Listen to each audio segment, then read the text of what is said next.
Hi, Kingdom. Thanks for coming back. So please like, share, and subscribe, and comment. You can ask me anything.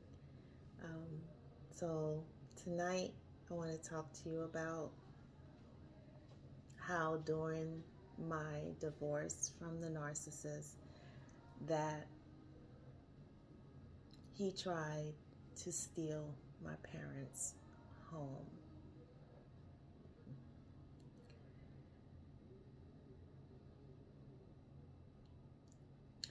I can tell you that when I was going through this,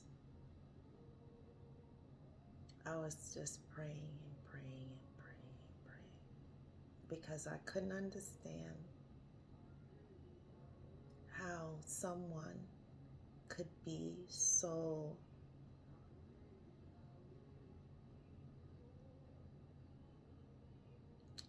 calculating and manipulative and greedy and disrespectful. The disrespect. My parents treated him better than his parents did.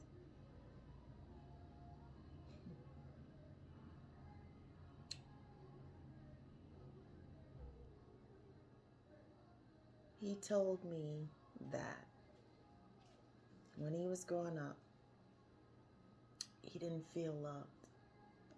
Not really from his father, he said. He never felt love from his father. He said from his mother he did, but he said he never felt love from his father.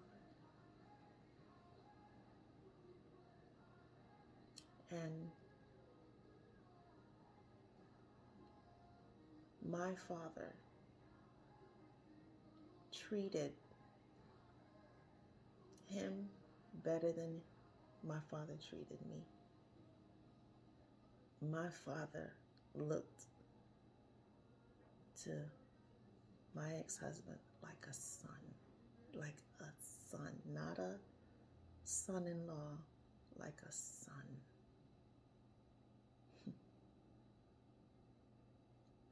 They had a very strong, good relationship, I thought. Better than me and my father. When I was small, my father and I were close, but then as I got bigger, I started seeing things that I didn't like. But their relationship, my ex-husband called my father Dad. And my father looked at him like a son. So the fact that during the divorce,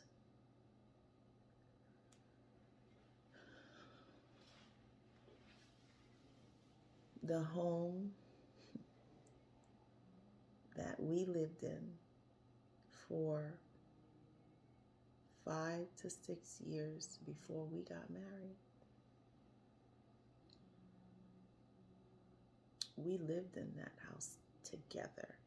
He lived with me in my parents' home for 5 to 6 years before we got married and moved to Florida. My parents live in New York. And during the divorce, where you list all your assets and all your bills, I can't think of the word right now, but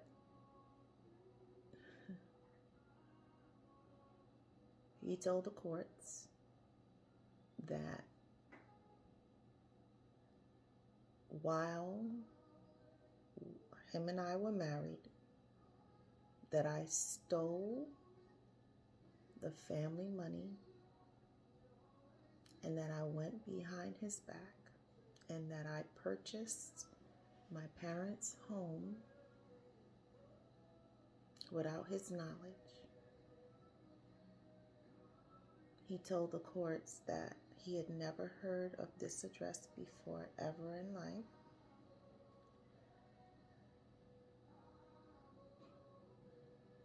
That he didn't know 119 beep, beep, beep, beep, beep, beep, beep, New York, and the zip code. He didn't know that address.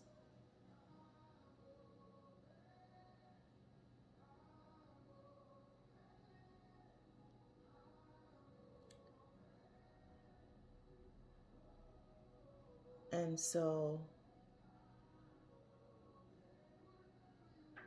I said, Mr.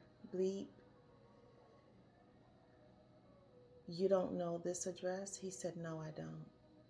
I said, Mr. Bleep, you don't know this address? He said, no, I don't.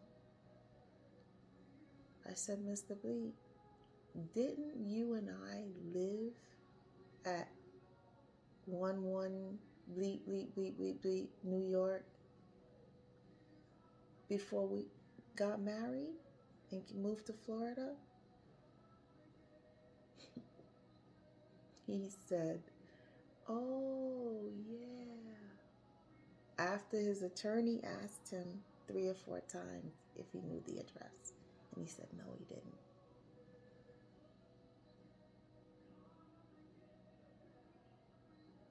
And then, so I was forced to go to trial by myself. I was bamboozled. I now realize, and I now know, and I now found out that there was some underhanded things. I had an attorney. My attorney called me a week, I want to say a week or week, maybe like 2 weeks before the docket. So the docket is when they decide to set the date of the trial. Calls me and tells me that he needs, I think it was $4,000. I think it was $4,000. $4,000. He called me on Wednesday and he told me that he needed the money by Friday. I said, it was about 2 o'clock on Wednesday. I said, you mean the day after tomorrow, Friday? He said, yes. Now, my attorney knew that I didn't have at the time a $4,000 to give to him. I said, is there any way we can figure something out? He said, no.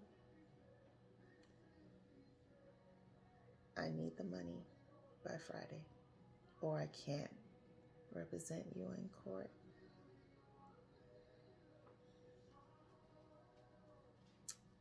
It's kind of nasty. So I went into a shell because I thought to myself, this man knew everything, knew I didn't have $4,000 sitting around. I'm going through figuring out things by myself, working, had to leave my job, working part-time, making next to nothing, figuring out my schedule with my daughter with school and getting her to school, getting her from just rearranging, and my whole life got flipped upside down. He knew I didn't have $4,000 because I was honest with him. I told him, we can make out some payment plans. Here's, some money up front. Never talked about needing any other kind of money from me. I had given him a substantial down payment. But just out of the blue, just calls me 2 weeks before the docket to tell me that he needed $4,000. Well, the day after, one day to get $4,000, or he couldn't represent me. So I have to say that I suspect, I can't say the words, but I have to say the words, I suspect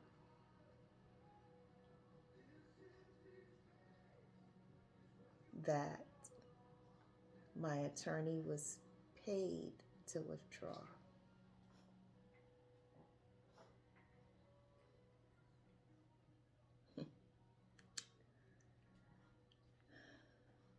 So I had to go to trial. One docket, the day of docket, I'm on the phone. The judge is on the phone, and his attorney is on the phone. And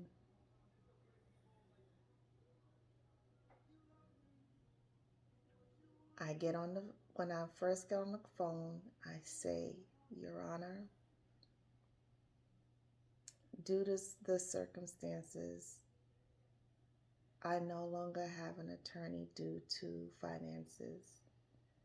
Can you please grant me a little time to find representation, to replace my attorney? Can you please allow me some time to replace my representation, get my representation?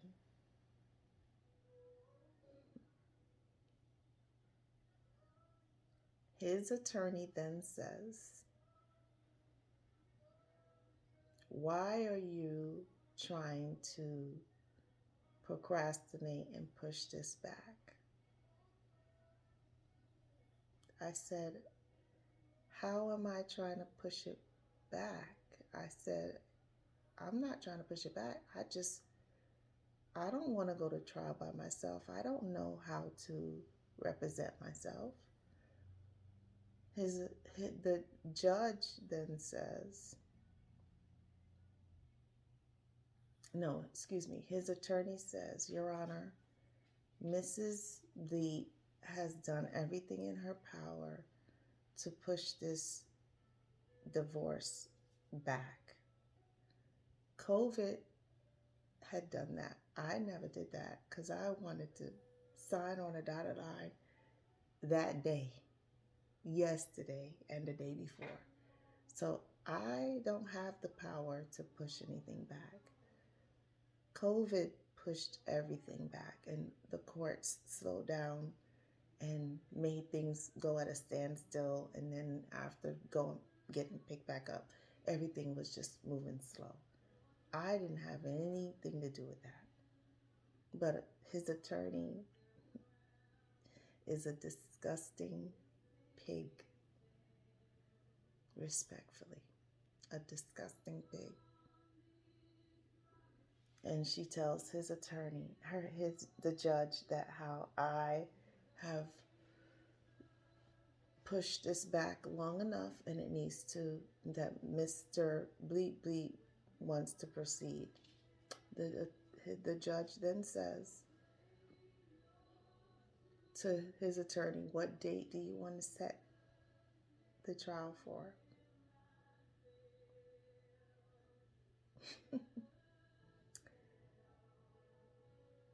She then says, my birthday. The judge says, Miss Bleep,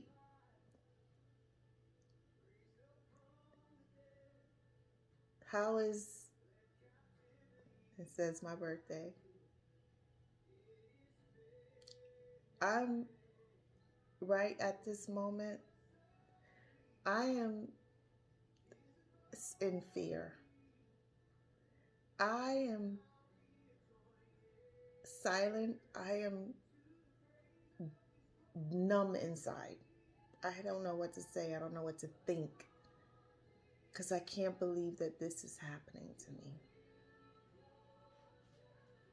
So I don't say anything. And then they say the trial is set for, and then say my birthday.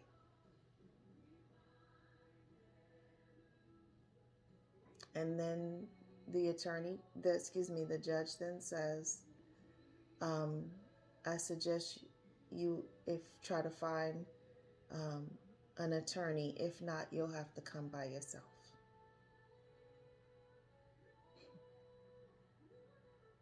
So, the day of the trial, we were right around the holidays. So no, I didn't have an opportunity. I tried everything under the sun, to try to get a replacement attorney. I couldn't get one because everyone that I called said one or two things. Either that they already had previous engagements, because it was such short notice, that they already had previous engagements, and that they were going to court or had trial or had something, or they said that they weren't going to be in town because of the holidays. So, on my birthday, we had trial. But what I now know is it was all calculated. It was all calculated. My attorney withdrawing, trial on my birthday. I didn't know it then, but I understand now. Crystal clear.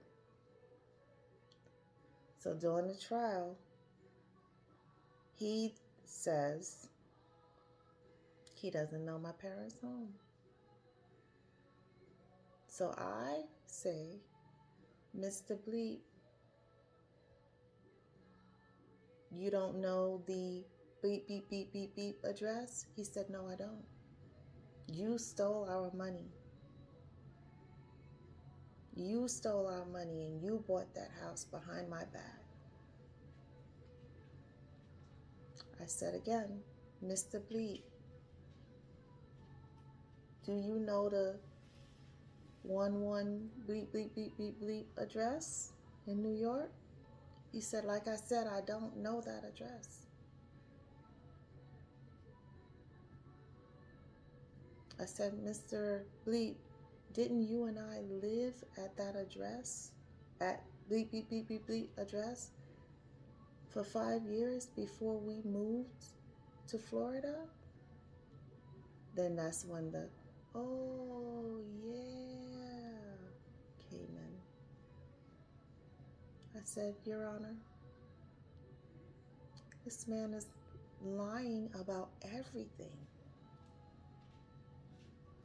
The judge then turns to me and says, okay, I get it, I get it, I get it.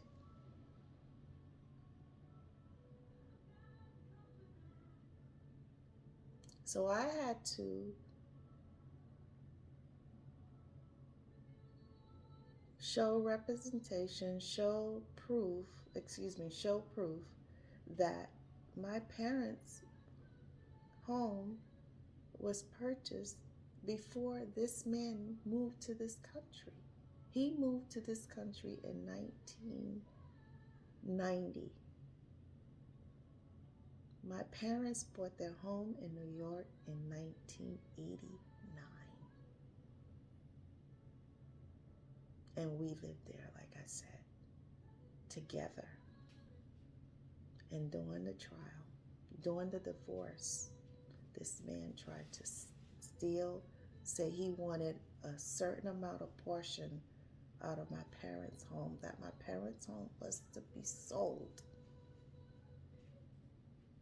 and that he was to get a portion out of my parents' home in New York that he said he didn't know anything about. But the devil is a liar.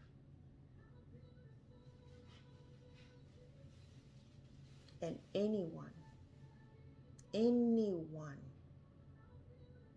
that would be so disgusting and so vile and so nasty to try to steal, or should I say be greedy enough to figure that they were going to get a ton of money because because most homes in New York are worth a lot of money. So I guess him and the new supply started seeing dollar signs and came up with a scheme and a scam to steal my parents' home.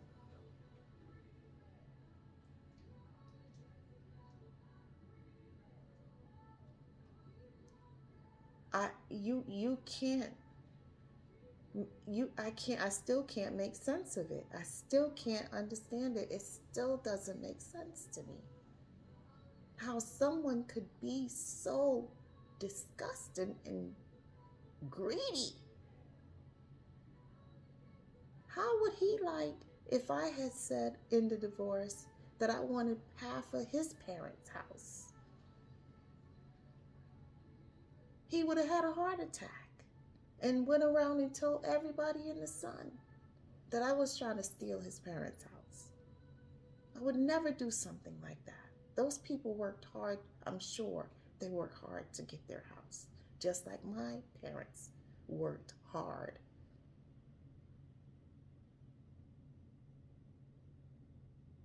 There were days I never saw my mother.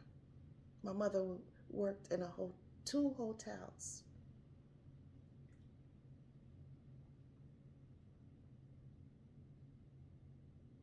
The Drake Hotel in the morning, and I don't remember the other one at night. She left one hotel and went straight to another.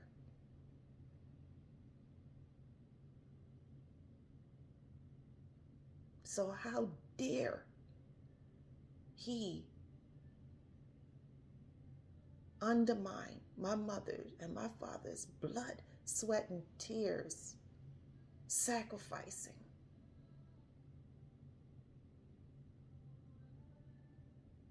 to buy a home, which is an accomplishment for anyone, especially for island people.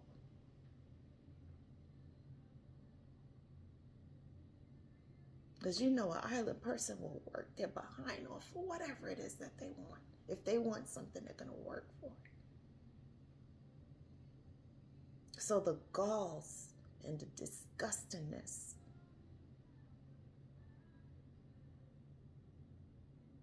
of this demonic narcissist psychopath to try to steal my parents' home and say he doesn't know about this house. Shame on him. And shame on anyone that encouraged him to put it together.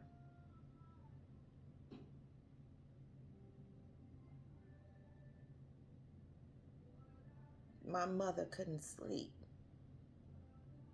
My father said, Who?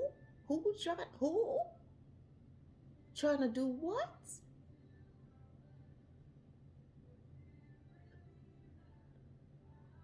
The person I call the son? Yeah, Dad. Yeah, that person. The one you treated better than me. Yeah, that person. Tried to steal your house. Try to claim your house. And try to benefit off of your house. So people don't know the whole story, but I'm going to tell it. And I'm going to keep telling it.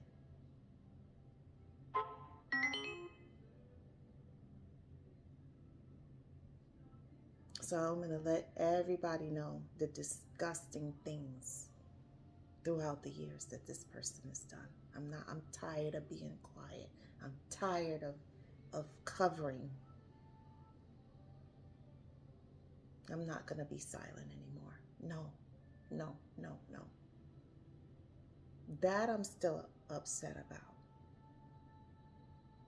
But not upset in that I would do anything. But just the mindset. I can't understand. I would never do something like that. Never would I say those things. Perjure myself for $1? No.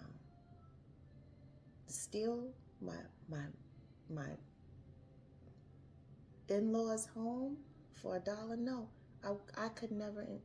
If that were to happen, I wouldn't be able to enjoy it anyway. Because one, God wouldn't let me enjoy it, and then two, the guilt.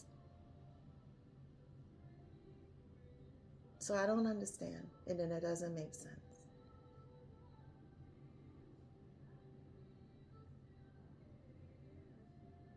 So my father still has a few choice words. I said, no, don't.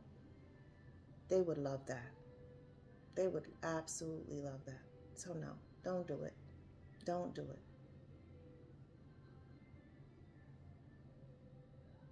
So that's the story of how my ex-husband tried to steal my parents' home during the divorce. But like I said, the devil is a liar. And he has no vacancies here. So no matter what he tries, no matter what scheme he does, it's always going to fail